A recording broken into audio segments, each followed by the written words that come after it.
nkubuzaako osibye otya webale kwekumira ku Progen Media TV gwe atanaba kuleka nti subscribe agenda maaso sobola okulabika nti natera tukwongera amawulire gaffe ag'entertainment sako n'aga sports gasange ku progenmedia.com wali amawulire amalungi atera amanyuvu ennyo gotasanye kulabika nti natera ogenda maaso osuba enjagala okutegeeza atera okukakasa nti omukulu kandiho ono owa Chief Military of Intelligence avuddeyo n'ategeeza nti ye tebyemukwatako ebyokulabika nti natera US egenze maaso ne muvumba ne mutegeeza nti talina kulabika nti natera asali mpikiriza nga agendayo agenze maaso n'ategeeza nti no ye tasobola kulabika nti natera yeteekamu ebyombu atambule n'olw'ensonga eyo tayagala stress tayagala muntu yenna amustressinga kubanga mu kiseera kino ali mu kulabika nti natera ateekerateekera eggwanga agenze maaso n'ategeeza nti ye asavinga bannayuganda so si US wabula bwatyo bwagenzera maaso n'ategeeza nti no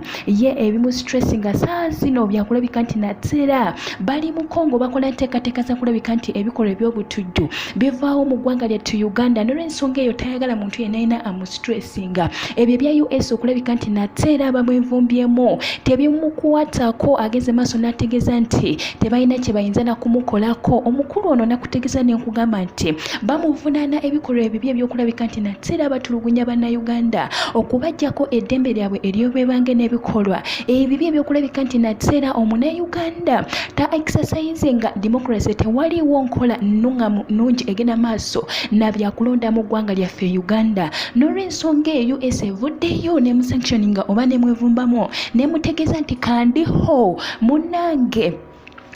tulabika nga natera tulabika nti tukukoye n'olw'ensonga eyo ye agambye nti tebimukwatako omukulu ono natera emisango mingi nnyo egimuvunaana nga kwe kuli n'egyo egy'Rwanda okutulugunya abantu baayo mu Kigali omukulu ono kandiho natera muntu y'omu bagenda maaso n'okulabika nti natera batulugunya bannayuganda naye ye yeekazizza bw'atyo ne muganda we amanyikiddwa nga Adino Ayebare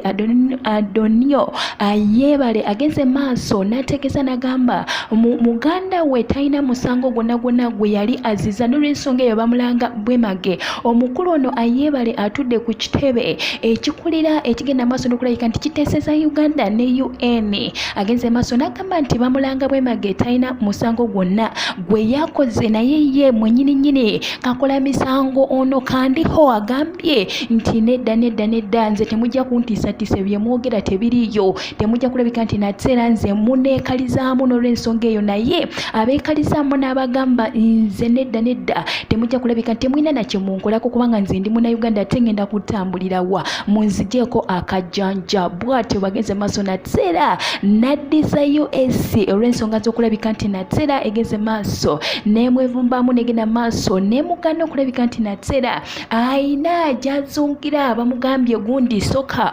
weewummuzeemu njagala okutegeeza atera okujjukiza nti US etegeeza nti ebyokulonda mu Uganda tebyagenda bulungi bukwakulwa nsonga nti bagamba nti ebikolwa ebimu eby'obutujju n'okulabika nti abantu baatulugunyizibwa n'okulonda mu kiseera ekyo abantu balonda bulungi naye ate abamu obululu bwabwe bwabbibwa n'olw'ensonga bagenda maaso n'okulabika nti natera bakwasaganya ensonga eno balabike nti bagiteeka ku ntikko ye kandiho yeeganye n'agamba tebamutawanya nja kuba natera nkwongera amawulire amalala tovaawo nkusomeddeko gwe yeekumidde Dubai, Qatar, Saudi Arabia, Oman yonna gy'osinzira okuba nga otuwuliriza gyebaleko natera kankomewo.